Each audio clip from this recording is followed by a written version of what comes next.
aquí. A ver, que te ayudo.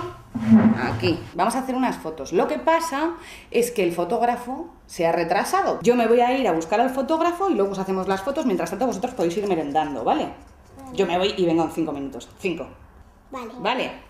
A ver, cuando yo me vaya, ¿eh? Contad hasta 3. 1, 2, 3.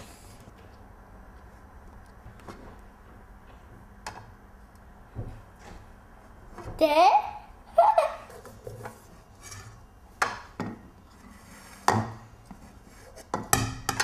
Nada, no.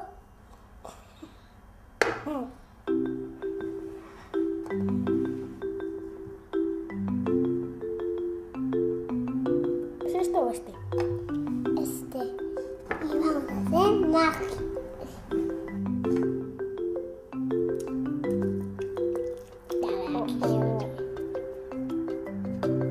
Bájate.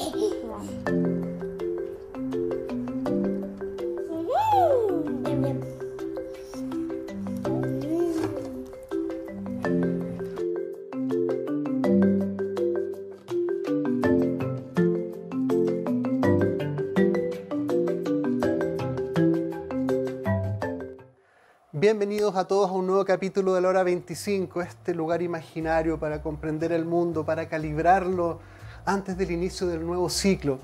Hoy en día el mundo se está mirando con otros ojos, el mundo se está cambiando y los valores se están cambiando y algunos valores están muy exacerbados que producen un bienestar o riquezas en algunos lados, pero generan por otro lado una contracara que genera mucho dolor, muchas carencias para las personas. Y la pregunta es cómo podemos transformar el mundo, cómo podemos ir transformándonos como humanidad para que algunos valores vuelvan a brillar y nos volvamos a emocionar y coemocionar con el otro, recuperando la ternura, la solidaridad, todos los valores que nos juntan como un gran nosotros. Entonces, para poder indagar en algunos aspectos de cómo las comunidades deben reconstruirse y ver qué lógicas sostienen una comunidad donde se mantiene todavía el encuentro cara a cara, que hoy en día con lo digital también se está perdiendo. Muchas interacciones en lo digital, pero poca relación en lo real.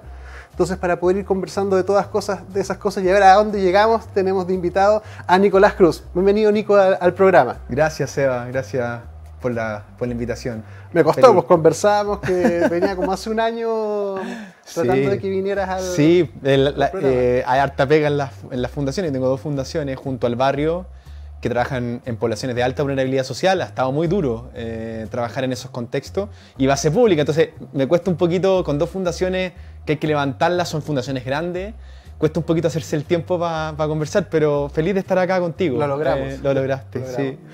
Oye, Nico, mira, para empezar un poquitito a introducir la conversación, lo que te comentaba antes de empezar, que yo ando como indagando las miradas culturales y claramente podemos distinguir en Chile y en el mundo una cultura que de alguna otra forma se nace más desde el individualismo, la competencia, el oportunismo, la trampa, la deshonestidad, el aprovechar la oportunidad, el negociado, el engaño. Y la pregunta es desde tu experiencia que está más ligado a gente que tiene más necesidades y que todavía comparte una vida que puja para lo comunitario. ¿Cómo ves el mundo desde ahí? ¿Cómo se transforma la gente desde tu experiencia? Si es que se transforma. ¿Cómo se transforma? ¿Cómo se instala la solidaridad como un valor comunitario? Tremenda pregunta, pues. Partimos fácil. Yo te decía que el programa iba como por esa línea. Mira, en mí conviven 2 mundos de alguna manera, ¿no? Yo nací en una familia acomodada, ya hace ya casi 20 años atrás, cuando estaba en la universidad, me fui a vivir en una población de estas digamos, poblaciones tomadas por el narcotráfico, que CIPER, digamos, catalogaba en su informe, ¿no? Que tiene estas zonas ocupadas, ¿no? Y viví varios años en esa población. Después de hacer algunos voluntariados en la sala de enfermos terminales del Hogar de Cristo y en otros espacios. Y una de las cosas que yo reconocí, y la razón fundamental por la cual yo me fui a vivir a estos lugares, es porque reconocí en esos en esos contextos una riqueza que yo no había encontrado en Chile. Es como paradójico, ¿no? Como alguien se va a ir a una población y entiende que ahí hay una riqueza que no conocía antes cuando proviene de un lugar de riqueza, ¿no? Y viviendo ahí, yo me di cuenta que Chile tiene una riqueza cultural en la base social que es gigantesca, que tiene que ver con la colaboración, con la solidaridad, y que está en nuestra memoria del barrio, en nuestra memoria de las ollas comunes, de la solidaridad, de las tomas de terreno, de esta cosa media setentera o 80, ¿no? Como de este país que se construía sobre la base de la colaboración entre iguales, donde éramos todos un poquito más pobres, pero parece todos un poquito más solidarios entre nosotros, ¿no? Entonces, yo muchas veces, después cuando vivía en la población, yo invitaba a amigos arquitectos a juntarse con dirigentes sociales, que el dirigente social para mí es un referente cultural para mí. A mí conocer a dirigentes, digamos, sociales me cambió la vida. Y dícese de esas personas que, aún con un montón de necesidades propias, ¿no?, que viven en contextos de alta vulnerabilidad social, de mucha necesidad, son capaces de conectarse con lo comunitario y trabajar gratuitamente por el bienestar de su comunidad. Eso a mí me transformó. O sea, cómo aquellos que tienen tanta necesidad son capaces de retraerse en sus necesidades y ponerse al servicio de la comunidad o de los otros. Eso para mí es la figura del dirigente social. Del dirigente social de las juntas de vecinos, de los presidentes de las juntas de vecinos, de las organizaciones comunitarias, de las parroquias, de todo eso que está en nuestros barrios. Y yo invitaba a arquitectos, como te estaba diciendo, y les decía, oye, ustedes que viven en el barrio alto, cuéntame, ¿a cuántos vecinos conocen ustedes? Levante la mano a quien conoce un vecino. Bueno, casi todos levantaban la mano. A dos, bueno, unos pocos. A tres. Y ya al cuarto vecino, ya nadie, en ese grupo del barrio alto, nadie conocía un vecino. Y yo le preguntaba a las chiquillas, a las dirigentes sociales, ¿a cuántos vecinos conoce usted? ¿Cómo? Me decía. ¿A cuántos vecinos conoce? A todos, po. A todos. Ustedes de allá, el modelo de desarrollo, esta cosa como... ¿Cuántos clubes deportivos tienen en el barrio donde ustedes viven? Ninguno. ¿Ustedes cuántos clubes deportivos? ¿Cómo? Hay varios clubes deportivos. ¿Cuántas organizaciones comunitarias? ¿Cuánto participa en la parroquia o en la iglesia? ¿Cuánto? Uno se da cuenta que en los contextos de alta vulnerabilidad social hay una riqueza cultural anclada en la colaboración o en el paradigma de la colaboración que es indispensable para la buena vida o para la vida digna, versus un modelo de desarrollo que nos dicen, bueno, aquí para allá tenemos que ir, y en todas nuestras postales sale Sanhattan y el barrio El Golf. Bueno, ¿cuánto de cultura hay ahí realmente? ¿Cuánto de asociatividad? ¿Cuánto de...? Y uno dice, re poco. Entonces, chuta, parece que vivimos en Chile en una contradicción vital. Que creemos que el modelo es una cosa cuando realmente el modelo, aparentemente, somos más daneses en las poblaciones marginales que en los barrios altos. Y eso es una contradicción. Yo creo que Chile está como ahí quebrado. Hay una especie de pérdida de identidad muy profunda de lo que realmente somos los chilenos, de lo que ha significado vivir en este territorio tremendamente dañado en el sentido de muchas de las fracturas, de los terremotos, de los maremotos, de tener que tirar una geografía agreste, ruda, difícil en el sur, en el norte de Chile. Y tenemos una cultura profundamente colaborativa, pero aparentemente cada vez vivimos en un modelo menos colaborativo. Y creo que Chile está, la fractura, el quiebre, la crisis de Chile está instalado ahí. Y creo que mucho de lo que vimos en el estallido, dícese de eso. Cuando uno iba a la marcha, a esa marcha gigante que hubo para el estallido, donde había gente del barrio alto, gente de arriba, decíamos, queremos una nueva convivencia. En el fondo, que luego se tradujo a ciertas dimensiones políticas que nada tienen que ver con esa convivencia que añorábamos. De hecho, la primera parte de la constituyente, digamos, eso es lo que más se le critica, ¿no? Que querían un nuevo modo de convivencia y de elaborar lo político, que no se dio. Bueno, súper interesante lo que señalas con esta fracción que bien describes, porque finalmente es como si los valores que sustentan el cambio están en la población, que menos poder tiene para llevarla a cabo. Exactamente. Y los que más poder tienen para llevarlo a cabo viven en un mundo que no tiene nada que ver con esto. Por tanto, como tú dices, claro, o sea, en la medida que esto no tenga alma, por decirlo de alguna forma, que los que mueven la cultura, lo económico, lo político, están desalmados, porque no tienen experiencia comunitaria. Entonces, como tratan de injertar algo conceptualmente cuando en realidad no viven un asidero emocional, vivencial. Porque yo te quería preguntar, va a sonar súper como, no es que lo desconozca, pero hoy en día es súper legítimo si yo te pregunto, ¿me podrías describir lo que es realmente un vivir en comunidad? Un vivir en comunidad, yo lo reconozco de muchas maneras, ¿ya? Un vivir en comunidad primero se trata de la persona en cuanto a comunidad, ¿no? Como, es decir, una persona que es capaz, o personas que son capaces de, metafóricamente, de dar 2 pasos hacia atrás para que entre el distinto, ¿no? La cultura del éxito intenta siempre dar 2 pasos hacia adelante. Y ojo, que nada te detenga. Que nada te detenga en ir 2 pasos siempre más adelante que el otro, ¿no? Que nada te detenga en tu éxito, que nada te detenga en tus logros, que nada te detenga en tu realización personal. Es bien curioso cómo lo describes de buena manera, porque finalmente también esta subcultura del exitismo, de que finalmente te faltó empuje para lograrlo. Y usualmente ese empuje uno lo ve como deshonestidad, burlar la ley, a pisar al otro, desconocer al otro, negar al otro. Tal cual. Justamente el otro está diciendo lo contrario, es decir, primero tengo que salir un poquitito. Para que aparezca la cultura comunitaria, uno tiene que dar un ámbito, tiene que dotar en el espacio de la cultura del respeto.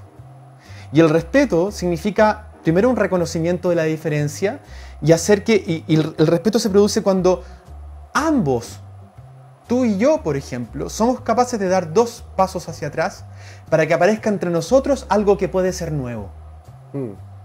¿Te fijas? Algo que pueda ser distinto entre nosotros, algo nuevo que aparezca, ni mucho yo ni mucho tú, sino que algo de los dos, ¿no? Que es cuando se logra una rica conversación con alguien, por ejemplo, donde ambos se sienten tocados, se sienten como transformados de la experiencia. Ese es un verdadero diálogo, ¿no?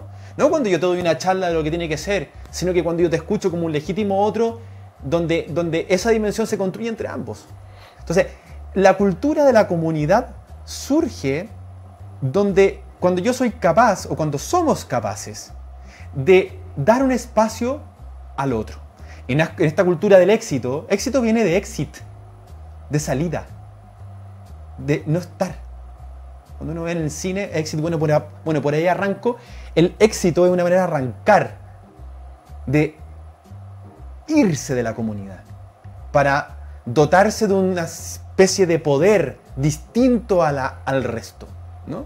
Entonces, en el fondo, el éxito es totalmente contrario a la idea de el nosotros. Sí, nosotros hemos jugado muchas veces en este programa, y antes cuando se llamaba Acción de Mulián, con un breve texto que le llamamos Adentro Nuestro, que dice algo así como: hay cosas que pasan dentro tuyo, hay cosas que pasan dentro mío, pero es solo cuando encontramos este adentro nuestro que aparece el nosotros.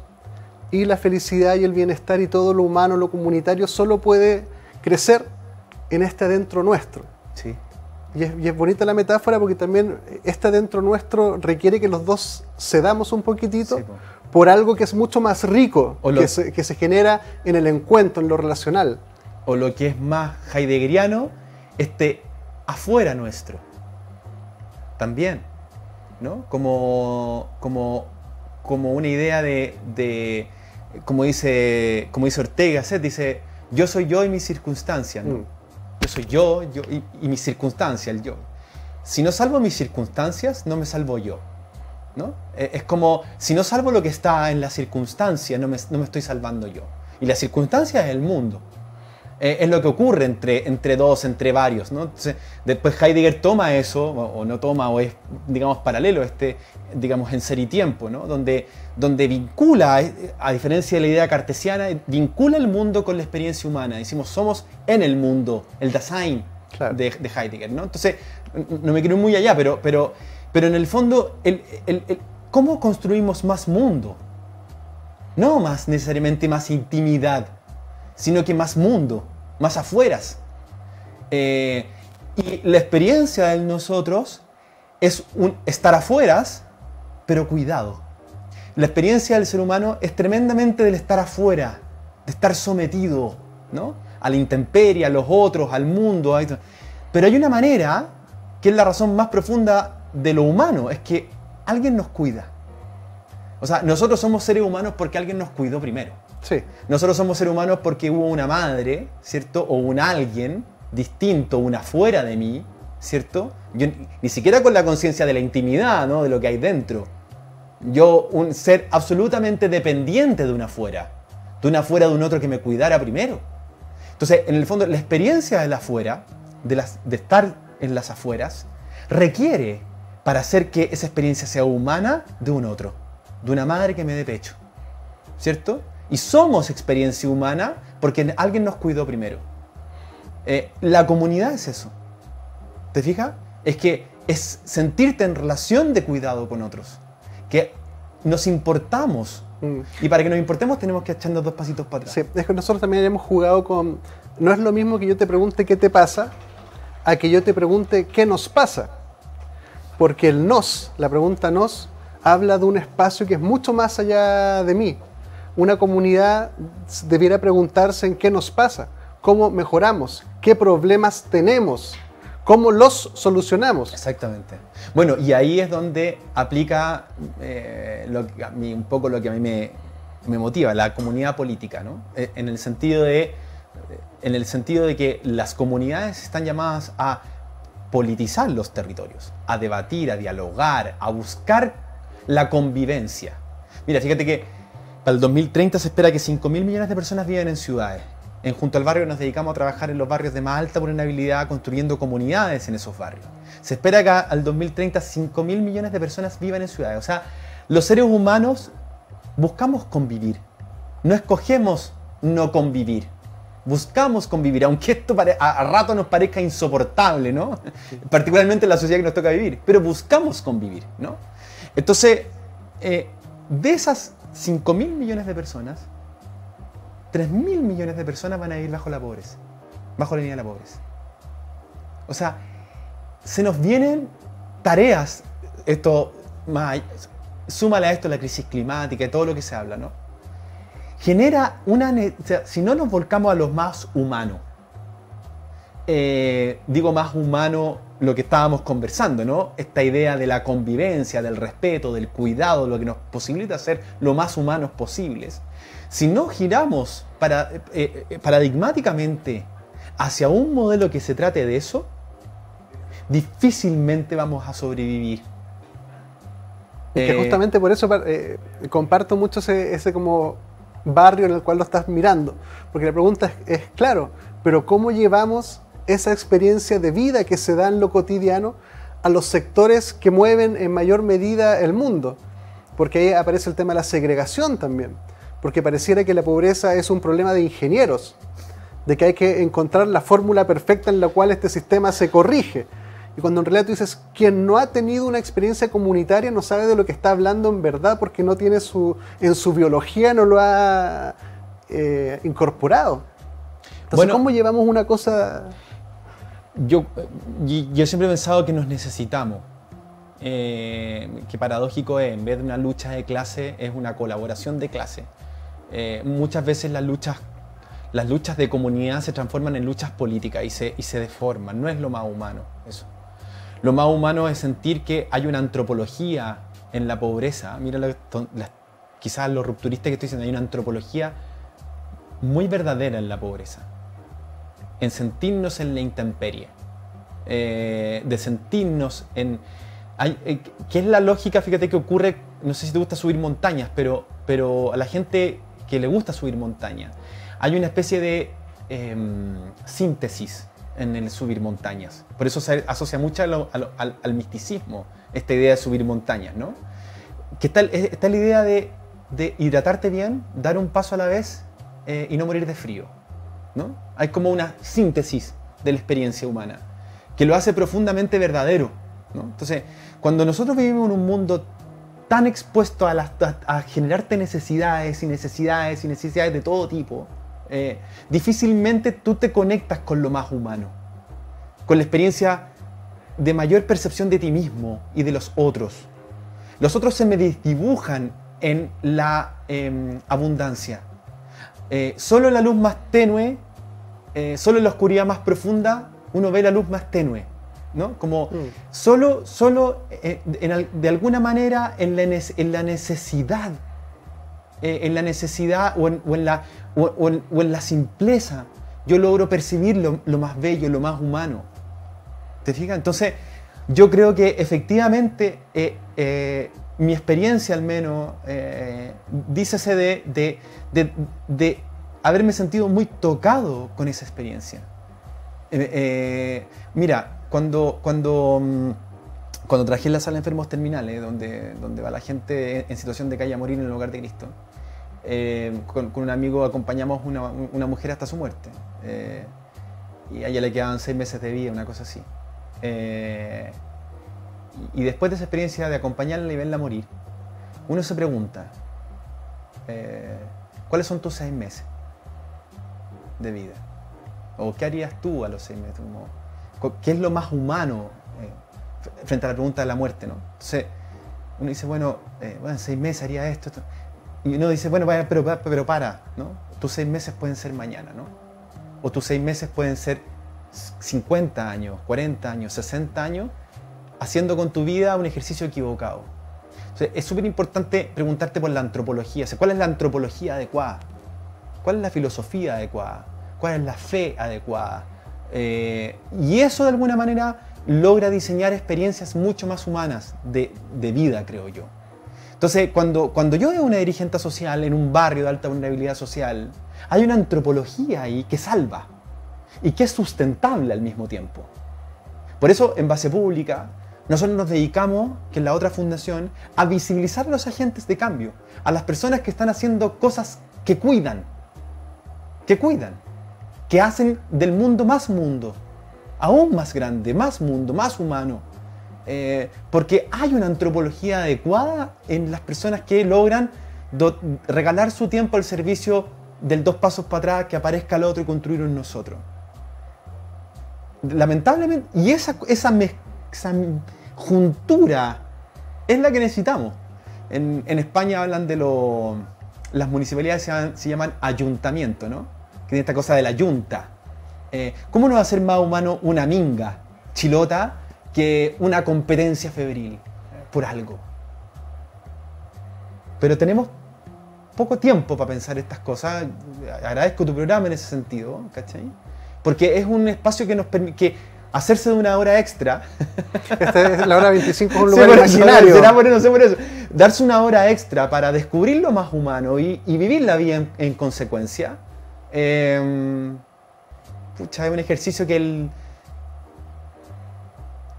de alguna manera la cultura actual, por no decir neoliberal o estas cosas medias como abstractas, ¿no?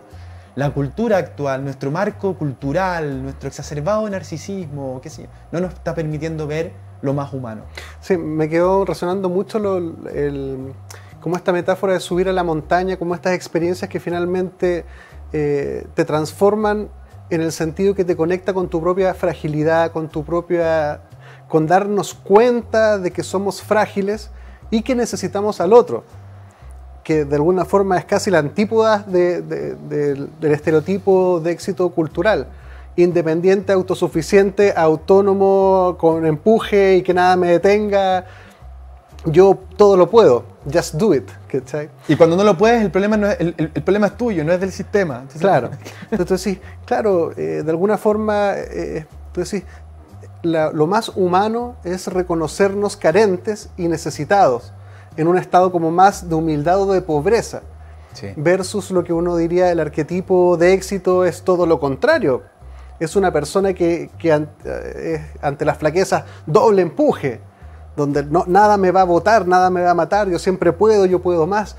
Y es curioso esta mirada de decir, oye, a veces es despojarnos de las cosas y conectarnos con lo vulnerable que somos, porque la vida es muy frágil. pero pareciera ser que es tan difíciles culturalmente en contar experiencias que te lleven a eso cuando todo te bombardea con que todo es posible. Pero desnuda algo muy profundo y eso me queda dando vueltas como ¿qué es lo que está más en lo profundo del ser humano? Es que no, como tú mismo decías, o sea, el ser humano, si alguien no lo recibe en este mundo, muere. Y eso tiene que ver con nuestra biología, con nuestra especie. Hay otras especies que ponen los huevos y nos vemos. Y se va, la cría se va y viene todo preparada para conservar su plan de vida. El ser humano es una de las especies que tiene mayor necesidad en años de que alguien lo cuide. Entonces es bonito eso de conectarnos con la fragilidad para encontrar la fortaleza y la convicción de construirnos. José María Esquirol, hay una canción muy... Hay un filósofo catalán, dice, que lo decía anteriormente, una canción que canta Serrat, las tres heridas o las tres muertes. O sea, estamos heridos. Nosotros somos herida. Somos herida. La herida de la muerte, ¿no? Y nos vamos a morir. De los otros, ¿no? El otro nos conmueve, nos afectamos, estamos heridos por los otros también. El mundo, ¿cierto? O sea, lo más humano es eso. Lo más humano es que somos fragilidad. Eso es lo más humano, por lejos. Lo más humano es que alguien nos cuide primero. Eso es lo más humano. Entonces, pero nos cuesta un mundo conectarnos con eso, ¿no? Porque te expone. Entonces, en el fondo, la experiencia del cuidado, la experiencia del respeto, es una antropología adecuada. Y eso no tiene nada que ver con lo que estamos viendo hoy día, ¿no? Un exacerbado ruido, una exacerbada violencia, una exacerbada lucha por lo material, una exacerbada... Pero anclamos nuestra seguridad humana en eso. En que yo grito más fuerte, en que yo gano, en que yo tengo que ganar, en que soy bueno o malo para esto, en que no queremos ver la muerte, vivimos como si la muerte no estuviese ahí, y luego nos cuesta un mundo morir. Le tenemos pavor a eso. Y nos cuesta un mundo dormir, porque el dormir es una manera de morir y renacer nuevamente, ¿no? Entonces, nuestros insomnios cada vez más presentes es una manera de no estar mirando la muerte también, de no poder descansar en paz. Y en esa misma línea, toda una cultura para evadir el dolor. Sí, po. Finalmente hay que ocupar todo tipo de prácticas y hay toda una industria farmacéutica asociada muy lucrativa a evitar que la gente sufra. Y es decir, oye, pero es que si es el dolor, la fragilidad, todo eso es lo más humano que nos constituye y nos apalanca a volvernos humanos. Y la herida es lo más humano, no cerrarla. Cerrar la herida no es una antropología adecuada. Es mantener la herida viva porque eso nos constituye como seres humanos. Nos afectamos. Todo en el contexto social, yo le di muchas vueltas a toda esta cuestión y llegué a una emoción muy particular que es la ternura, que es una emoción muy ausente en lo cotidiano. Ya hay películas para enternecer y ya está el gatito, el perro, ya, pero en verdad la ternura es finalmente que uno reconoce al otro en tal fragilidad que te llega a doler a ti lo frágil que es el otro. Bueno, sí, y eso te impulsa inevitablemente a ayudarlo. El Papa Francisco hablaba de la revolución de la ternura en una de sus encíclicas, de la revolución de la ternura. ¿Cómo hacemos una revolución de la ternura? ¿Qué pasaría en un país, en un mundo, donde la revolución, las banderas que se levantan sean sobre el cuidado del mundo? Imagínalo simplemente. Tenemos que ir a un pequeño spot, pero me gusta la imagen. Pareciera que estamos exacerbando emociones que son... que todo, yo siempre digo, parto por aceptar que todo está porque tiene que estar. Pero digamos que estamos ponderando de forma incorrecta y estamos apagando o mirando mal emociones que son las que realmente te impulsan al otro y al ti mismo, como esta... Incluso uno pudiera decir, hay un desincentivo a la exploración interna. Y culturalmente, cualquier persona que tiene alguna inquietud un poco más cultural en un contexto, lo más probable es que no, que lata, no es que queremos pasarlo bien, no es que no es el momento. Y entonces, pero es que esto es un sucedáneo, un sustituto, está bien pasarlo bien, nada, todo bien. Pero entonces, casi como no te cuestiones mucho, no te preguntes mucho. Si te duele, tómate esto. Si estás confundido, haz esto. Si no puedes dormir, tómate una pastilla. Si estás angustiado, tómate otra. Entonces decís, pero entonces, ¿en qué momento me conecto con lo más propio que es esto de que lo que tú llamas como la herida? De que es como, en verdad, la vida tiende a doler un poquitito si uno la vive desde adentro. Tiende a doler y es bueno que duele un poquitito. Claro, es que de ahí se fundan las coherencias de ver al otro también como alguien que también le duele como me duele a mí, empatizar, y ayudémonos los dos para que nos duela un poco menos. Y eso es bonito. Ya, vamos y volvemos a unos pequeños spots comerciales. Quédense con nosotros.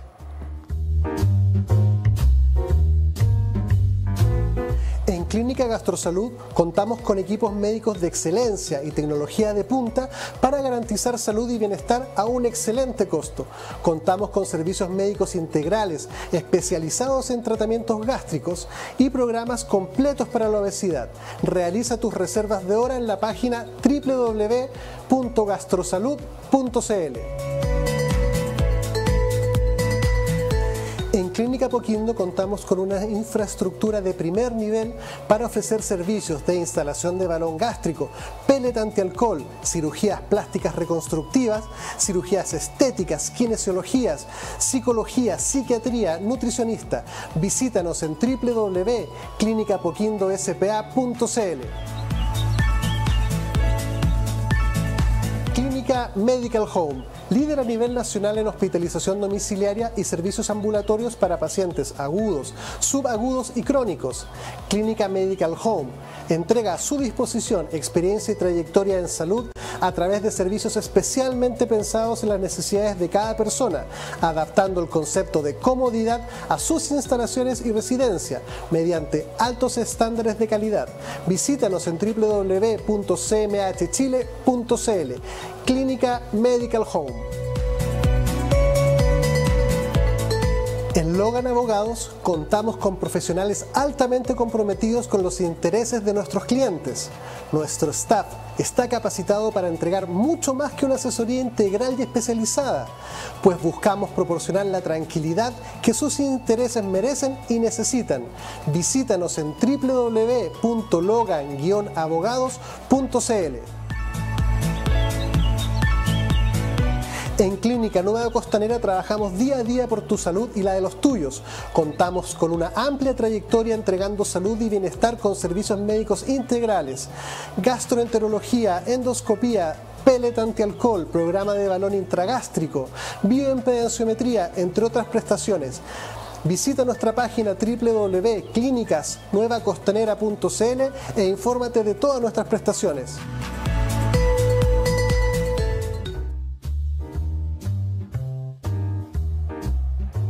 Bienvenidos de vuelta. Estábamos reflexionando con el Nico sobre, tratando de caracterizar a lo menos de alguna forma, cómo cambiar una cultura que necesita ser solidaria por una cultura que quiere ser exitista. Y cómo, desde dónde podemos pararnos o dónde podemos tener las experiencias más cercanas a las emociones que nos abrirían este otro mundo. Y ahí viene el tema también de la segregación. Hay gente que tiene mucha injerencia en el mundo, que tiene una experiencia de vida que le imposibilita el enternecerse con el otro, con el coemocionarse, y hasta llegar a invisibilizar al otro. Derechamente no se emociona porque ni siquiera sabe que existen.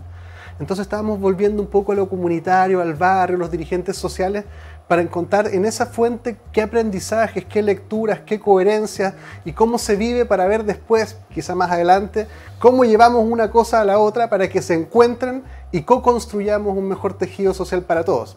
Nico, andábamos ahí por el tema de las emociones y lo comunitario. Sí, bueno, como te contaba yo, tenemos una fundación que se llama Junto al Barrio, ¿no? ¿Por qué? ¿Por qué Junto al Barrio, no? Bueno, Junto al Barrio tiene dos, y aquí voy a las emociones y cómo... Yo soy arquitecto de profesión, entonces a mí me interesa mucho el tema de la escala, ¿no? De las escalas arquitectónicas, ¿no? La escala urbana, la escala barrial, la escala de ciudad, la escala de la casa, la medida, ¿no? Y Junto al Barrio tiene dos maneras de entenderse. Uno es junto al barrio, de crear juntura en el barrio, y la otra de estar pegado al barrio, ¿no? De que como fundación estamos pegados al barrio. Claro, como estamos unidos. Verbo o No sé cuál es. Sí, pero permite dos lecturas, Dos dos miradas y lecturas, dos comprensiones. Dos comprensiones, ¿cierto? Entonces, ¿por qué el barrio? Porque el barrio es una escala, es la escala, de hecho, la medida, en donde nosotros empezamos a convivir en nuestra polis, en nuestra ciudad, en nuestra ágora urbana, ¿no? En nuestra polis, donde nace la democracia. ¿No? En las ciudades empieza a nacer esta democracia, porque nos empezamos a preguntar, bueno, ¿cómo convivimos aquí? Si que queremos realmente vivir juntos, bueno, ¿cómo vivir juntos? ¿Cachai? ¿Cómo vivimos juntos? Y el barrio tiene eso. El barrio tiene la posibilidad de conectarme con un completo desconocido que vive junto a mí. Y una responsabilidad respecto a esta comunidad política en esta escala. Porque la ciudad ya nos queda demasiado grande. Bueno, una de las cosas que se hablan es que perdemos humanidad, entre más grandes sean las ciudades, más humanidad perdemos. Y la ciudad necesita ayuntamientos, municipios, ¿cierto? Como escalas. Porque en la vastedad no nos encontramos. Interesante ese concepto. concepto. Nos encontramos en lo más sencillo, en lo más próximo. Y esto se conecta también con lo que estábamos hablando. Junto al barrio es una fundación política, pero no política partidista, no ideológica en ese o sea, ideológica no en el sentido de las izquierdas y las derechas, que es una forma de ser estúpido, como decía Ortega y Gasset. Ser de izquierdas como ser de derecha es una manera de ser estúpido, decía. Porque la filosofía o porque la manera o la comprensión del humano trasciende esas miradas de las izquierdas y las derechas. ¿Y cuál es esa mirada que trasciende? Bueno, lo que estábamos conversando, el cuidado, el respeto, la tolerancia, la diversidad, la fraternidad, la solidaridad, valores que nos hacen, que más humanos nos hacen, ¿cierto? Comprensiones más humanas. Entonces, en el fondo, el barrio nos permite esto de politizar el territorio, de discutir, de zanjar entre nosotros cómo queremos vivir, cómo queremos que sean nuestros entornos, vincularnos unos con otros, junta de vecinos. No es una sede, es una juntura. Ahí intentamos juntar a los vecinos, reunirnos, problematizar la comunidad que somos. ¿Cómo respondemos frente al narcotráfico? ¿Cómo respondemos frente a los niños que están en la calle? ¿Cómo respondemos frente a la seguridad? Y es una escala que nos permite a nosotros como ciudadanos ser constructores de la nación. Es decir, agentes de cambio, personas dispuestas a colaborar unas con otras para la construcción de ¿qué? Bienes públicos. Bienes públicos. ¿Qué es un bien público? Evidentemente una plaza, un árbol, un semáforo, pero también es el respeto. El respeto también es un bien público. Cuando la gente dice cuidemos nuestra democracia, ¿no? En el modo, en el diálogo, ¿qué es eso? Un bien público. Cuando no hay diálogo, cuando no hay respeto, abolimos la democracia. La democracia incluso es un valor menos fundamental que el respeto. Porque la democracia sin respeto no existe. Pero nunca vamos directo a esos grandes valores. Siempre nos damos, como me acuerdo que digamos quien decía que el valor olvidado de la Revolución Francesa era la fraternidad. Estaba la igualdad, la libertad, ¿no? Que se asocian izquierdas y derechas, ¿cierto? Y la fraternidad, el sentimiento olvidado. Esto de ser hermanos, ¿cachai? Esto de ser con otros. Entonces, el barrio nos permite eso. Junto al barrio lo que intenta hacer es construir comunidades políticas consistentes. Donde la construcción de una plaza, por ejemplo, donde la alianza con una empresa que quiera contribuir a su vecindario, de una municipalidad que quiere mejorar sus espacios públicos, es la excusa, de alguna manera, para que esa empresa que está en ese territorio conviva con su comunidad, sea parte de su comunidad. Y en sistemas no asistencialistas. No puede decir, yo empresa te hago esto. No, ustedes vecinos, ¿cómo problematizamos y cómo mejoramos y qué queremos que sea nuestro barrio? Entonces hay que invertir muchas preguntas para empezar a construir la comunidad que soñamos. Porque un país no se trata de exportar cobre, no se trata de exportar buenos vinos, no se trata de tener una Patagonia increíble. Hay países tan diversos. Ser país significa desentrañar el modo en que queremos relacionarnos los unos con los otros. Un país se reconoce en los modelos de convivencia humana que los países tienen. Convivencias solidarias, convivencias libres, convivencias más igualitarias, convivencias más fraternas. En esos grandes valores constituimos lo chileno, no en la empanada y el vino tinto y el 18 de septiembre o el vino o el cobre que exportamos, pero estamos todo el rato en esas mismas preguntas que no nos permiten cambiar la mirada de ver el mundo o cambiar la mirada de nuestro país. Es súper interesante, me gustó el concepto de escala, porque finalmente, bueno, nosotros hacemos este tema de que tenemos que mejorar las preguntas, que a veces hacemos muy malas preguntas y por eso que nos seguimos pegando con las paredes, que finalmente el tema de la escala te invita a cuestionar qué fundamento está a qué escala y después cómo lo escalas, porque claro, me gustó, uno tiene que vivir en comunidad para aprender a vivir en comunidad, para posteriormente después soñar un mundo comunitario, para después poder trabajar por ese mundo. Claro. Y eso anteriormente tiene también una escala individual que requiere también uno enfrentarse, como habíamos conversado, con la propia fragilidad y reconocer humildemente que necesito al otro y el otro me necesita a mí. Y en eso empieza la primera comunidad. Y de ahí como llegamos a que eso llegue a las grandes corporaciones, ahí está, cómo lo escalamos, pero podemos, bueno, ahí hay fundamentos. Partimos en el rostro del otro, ¿no? El rostro del otro, como decía Levinas, es una invitación, es un misterio. Tú me conmueves a mí, yo te conmuevo a ti. Vivimos conmovidos, juntos moviéndonos. Luego la comunidad de la casa, ¿no? Los niños aprenden a hacer en la casa con los vínculos. Y la comunidad que viene saliendo de la casa, donde empezamos a descubrir lo público, lo común, a encontrarnos con lo diferente, con el distinto a nosotros, es nuestro barrio. Luego las ciudades, luego los países, ¿no? Entonces, claro, no cuesta nada este país, como este país, este que está allá, una lejanía a nuestro país, mi país no en el sentido posesivo, sino mi comunidad, mi país, nuestra comunidad. Entonces el barrio es el lugar donde empezamos a construir comunidad, empezamos a construir lo diferente, y los barrios pueden ser escalables entre sí. Entonces es la escala política que nos permite construir comunidad. Yo desgraciadamente no puedo convivir con alguien que está en Perro Aguirre Cerda si yo vivo en Providencia o en Ñuñoa o alguien de Conchalí, pero sí podemos aprender a convivir en lo que nos toca vivir. Lo más próximo es siempre lo más verdadero, lo más humano, o sea, lo más próximo es siempre lo más humano. Entonces, en una mesa servida, con un té caliente, una marraqueta crujiente con huevo, dado por una madre cariñosa a un hijo, eso es lo más próximo, lo más humano, lo más verdadero. No hay nada de nihilismo, ahí no hay pérdida de sentido, ahí hay pura verdad. Lo mismo me pasa a mí cuando yo veo a los dirigentes sociales o junto al barrio vemos a los dirigentes sociales colaborando entre ellos, armando una acción en el barrio, ayudando a un vecino que lo necesita. Ahí hay convivencia, eso es lo más próximo y al mismo tiempo es lo más verdadero. Es lo que podemos hacer. Y ese ya deja de ser este país, es mi comunidad, es mi país, es mi barrio. El barrio nos une. El barrio podría unirnos. El barrio es nuestro. Y nos puede unir y nos une. Esa es una frase muy linda que tenemos en Junto al Barrio. El barrio es nuestro, el barrio nos une.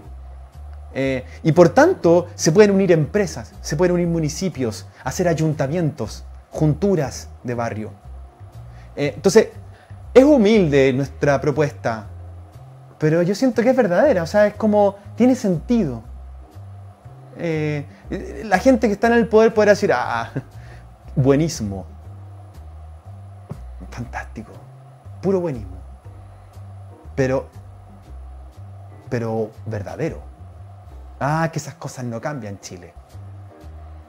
No sé, yo siento que la gente vive mucho más conectado con estas cosas de lo que las élites, digamos, proclaman como verdadero. Entonces, finalmente hay mucha entelequia de lo que es Chile y en verdad la vida es lo cotidiano. Ándate a regiones, métete a un barrio de regiones, ándate a un pueblo, ándate a lo que yo le preguntaba a los estudiantes de arquitectura versus los dirigentes sociales. Bueno, ¿cuánta gente conoce usted? Hay una frase muy linda de Frei Beto, un teólogo de la liberación, que dice: la cabeza piensa, se discute si es de Frei Beto o de Paulo Freire, que dice: la cabeza piensa donde pisan los pies. Mira qué verdadero eso. La cabeza piensa donde pisan los pies. Podríamos, para empezar, la cabeza piensa donde el Excel se escribe en el Excel. O eso da cuenta de desde por dónde, una parte, cuál es el fundamento de y por tu otra pensar. parte, si yo vivo incivilizado, sin la riqueza, yo me subo a un ascensor, como decía Pachams, la magia de mi revolución es que se puede hacer en un ascensor mientras tú miras al otro y lo saludas amablemente. Amablemente. Y hay revolución ahí. Lo que pasa es que como que nada tiene que ver con el Twitter eso. Claro, y nos retrotrae a dos preguntas fundamentales que tienen que ver qué es lo más propio humano, que ahí llegamos a donde pasamos antes, el tema del cuidado. De la fragilidad que llama en la medida que uno se siente frágil y se conecta con eso, es llano también a conectarse con el del otro. ¿Cómo aprendemos a vivir? ¿O dónde están las experiencias de vida para un socialismo, por ejemplo? Que tiene un enraizamiento comunitario. Porque como tú lo señalas, el comunitario es cómo lo hacemos. Porque esto es nuestro. No es el barrio, es nuestro barrio. No es el problema, es nuestro problema. No es el partido. Claro. No es yendo al comunismo. No es el partido. ¿No? Claro, y despeja pues, esas preguntas. Bueno, si estás sobreideologizado siempre terminas llegando al mismo puerto. Pero si tú las haces honestamente, uno empieza a recuperar cosas muy, muy simples, y a veces porque son tan simples pareciera que carecen de la rimbombancia necesaria para, oye, como tú dices, oye, el banquete no es la cantidad de comida que tienes en la mesa, sino la calidad de los vínculos con los cuales tú te sientas. Tal cual. Esa comprensión cambia el mundo. Por eso en Junto al Barrio hablamos mucho del vínculo. Muchas veces me ha tocado decirle a los profesionales de Junto al Barrio, desprofesionalícense, por favor. El joven arquitecto que viene de la católica y que de alguna manera, mira, esto tiene que ser así. Déjense afectar. Primero vincúlense, aféctense y en función de eso construyan junto a otros. Es mejor equivocarse con las comunidades a la pretensión de acertar sin ellos. Porque si los saltamos, si los pasamos por arriba, si buscamos el éxito sin considerar, sin afectación, sin fragilidad, sin respeto, estamos construyendo algo nuestro, no algo propio, no algo comunitario. Claro, porque si no, su idea fracasó. Es distinto decir el colaborar, pues cuando uno... Y equivocarse juntos, Mira, si la Constitución fracasa, bueno, nos equivocamos juntos, ¿cuál es el problema? Volvamos a empezar. ¿Cuál es el problema? Si somos... Pero ¿por qué esta cosa de como, no, que... ¿Cuál es el problema? O sea, en el fondo es como... ¿Cómo nos damos licencias para ser más humanos? Claro, es que finalmente los políticos y lo político roban las preguntas. Y finalmente nos ponen un encuadre de que políticamente es urgente que sea así, sea ahora. O esto es horroroso, esta constitución es, yendo al otro lado, esta constitución es horrorosa, que nos va a llevar... Bueno, estás construyendo el error mientras lo dices, ¿no? Como... yo creo que nos tenemos que dar más licencias para ser más humanos. Hay que bajar tenemos que dar 2 pasitos para atrás para que el otro aparezca. Tenemos que dudar de nuestras propias convicciones. Dudar de nuestras propias convicciones, como decía Carlos Caselli, no estoy de acuerdo con todo lo que digo, lo que pienso. Fantástico. Eso no es una estupidez, es lo más humano que existe. Hay que dudar, hay que salvar la proposición del otro, porque hay algo de verdad en el otro también. Entonces, ¿cómo nos retiramos 2 para atrás y construimos? Bueno, es un ejercicio muy humano, que habla del nosotros, que habla de lo que hacemos, que reconoce la herida y que eso nos permite construir comunidad. Si no, vamos a estar en pugna permanentemente. Sí, porque es curioso esta propuesta entre izquierda y derecha, sobre todo de la izquierda que de alguna forma busca un nosotros, pero cuando uno ve también cómo se expresan, esto que voy a decir está lleno de imperfecciones, sí, porque tendría que demorar mucho en decirlo. Y porque de ambos lados ocurre lo mismo, los polos al final se tocan arriba. Claro, pero finalmente... Lo social termina mirándose desde el político y la urgencia del político no es la urgencia de lo social y mucho menos que lo cultural que requiere atender, esto tiene su justa medida, este tiene su otra justa medida y busca co-construir pero integrando primero, esto tenemos que salir para que el otro entre y uno ve la izquierda y la derecha en un eterno puesta en escena de nosotros contra ustedes y perdona que te diga una cosa, y donde el marginado está ausente de la conversación. mientras nosotros trabajamos en los barrios de más alta vulnerabilidad, a mí me encantaría llevar a todos los políticos para allá, porque no hay de otra que poner a los más vulnerados en el centro de la conversación. O sea, todas las agendas que permanentemente vemos levantarse desde lo político, ¿dónde está el que sufre? ¿Dónde está la cuidadora? ¿Dónde están aquellos que no tienen acceso a las ciudades? ¿Dónde está la priorización de los más pobres? Llevo 20 años trabajando en pobreza y no lo veo. Y no lo veo. Y la discusión siempre pareciera estar en otra parte. Y nunca veo esa discusión en el centro de la cuestión. ¿Cómo erradicamos la pobreza en Chile? O sea, radicalmente. Y ponemos la conversación no cosmética, sino la conversación del fondo del asunto. Claro. Eso nuevamente con las preguntas, porque parece que Chile se pregunta cómo solucionamos su pobreza. Los que no son pobres, ¿cómo solucionamos su pobreza? Cuando pudiéramos decir cómo solucionamos nuestra pobreza. Nuestra pobreza. Porque eso te implica. Donde nuestra pobreza tiene a muchos viviendo en la marginalidad y en la pobreza. Nuestra pobreza cultural es la que mantiene a cientos de miles viviendo bajo la línea de la pobreza. Nuestra pobreza cultural es la que nos afecta por la desigualdad, por los niños que viven en esas poblaciones. Son nuestras pobrezas, no es la pobreza de ese niño. Él tuvo la mala cueva, de nacer ahí. Es nuestra pobreza la que no lo mira y no lo observa, no se deja afectar y no respeta a esos niños. Porque no somos capaces de darnos 2 pasos para atrás para que entre el rostro de ellos en nuestra conversación política. Pero si el Sename es la mejor prueba de eso en Chile.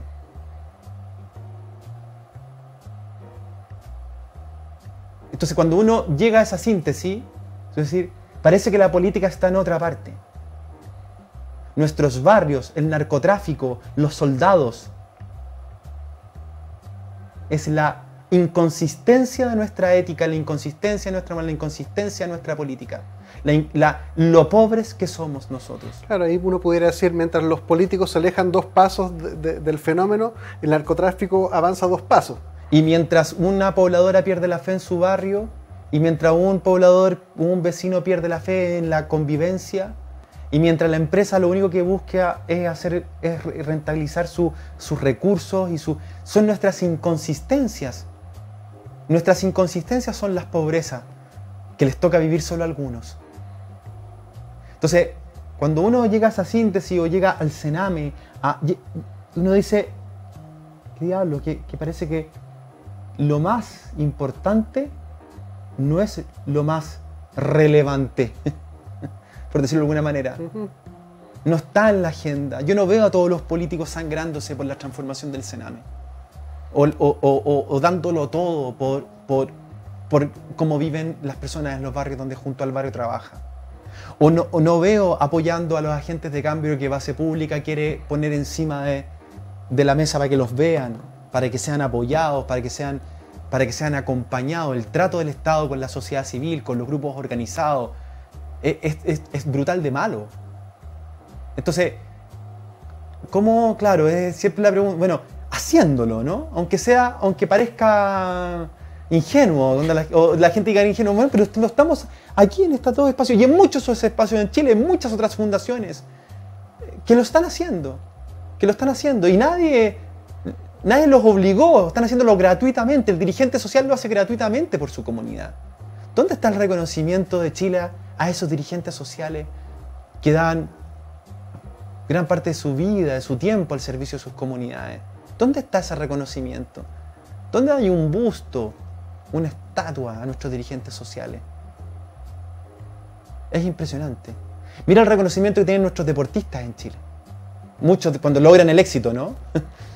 o el tiempo que tiene el fútbol, la entrevista al jugador de fútbol. Sí, hay cosas que son tan como de sentido común, ¿no? Como de lo que es lo importante y hacia dónde deberíamos trabajar como sociedad, y que no están presentes en los medios de comunicación o en otros espacios, o en las esferas de poder, o en las editoriales de nuestros medios, etc. Bueno, todo esto me llega, nos está quedando poquitos minutos a destacar la comprensión de que un modo de vida comunitario solo emerge viviendo comunitariamente. quien quiera llevar eso a un contexto político o económico o cualquier otro, tiene que beber de eso, tiene que tener a lo menos un vivir que le enseñe y aprenda.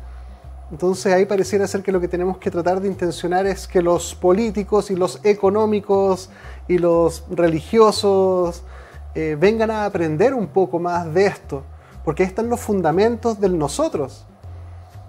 Y eso ya señala un camino, sin duda que no es el único, que van a faltar muchas cosas. Hay cosas que están a distintas escalas, que también me gustó esa mirada y que después tienen que ser escalables. Pero ya da luces de que acá en Chile los más pobres están viviendo con o no todos, tampoco no es romantizarlo en ningún caso, pero el que aprende a vivir con el otro, aprende las competencias y las prioridades con el otro. Y eso es lo que tiene que llegar algún día a ser como tú dices, junto al barrio, junto a Chile, en el sentido de articularlo como una unidad. Nos quedan 30 segundos por si quieres mandar alguna invitación, un mensaje. Bueno, no sé, pues lo último que dijiste es como tú lo dices, ¿no? Nada, que la gente que está viendo el programa, que bueno, gracias por compartirte tiempo con nosotros. Que entra junto al barrio, junto al barrio en todas las redes sociales, @base pública, que nos conozcan, que nos animen, que animen al equipo que está trabajando ahí, que compartan lo que hacemos. Y gracias por la conversación, porque la verdad es que bueno que existan medios así para poder darnos este tiempo y conversar. No, bueno, muchas gracias a ti, realmente me inspiró la conversación, así que le voy a decir a los muchachos que desde ahora pongamos una GC con tu fundación ahí para que también vaya más gente que vibra con estas cosas, sepa por dónde encontrar un amplificador, un articulador o algún vehiculizador. Muchísimas gracias, Nico, por la conversación. Muchísimas gracias a los que nos siguen. Seguimos con el compromiso férreo por las comprensiones y creo que aquí damos con una muy buena comprensión que debe nutrir en mayor medida lo político. Síganos y suscríbanse en YouTube, La Hora 25 Chile. Muchas gracias a todos los que nos siguen. Escriban, comenten. Siempre vemos los comentarios. Muchas gracias a todos. Buenas noches.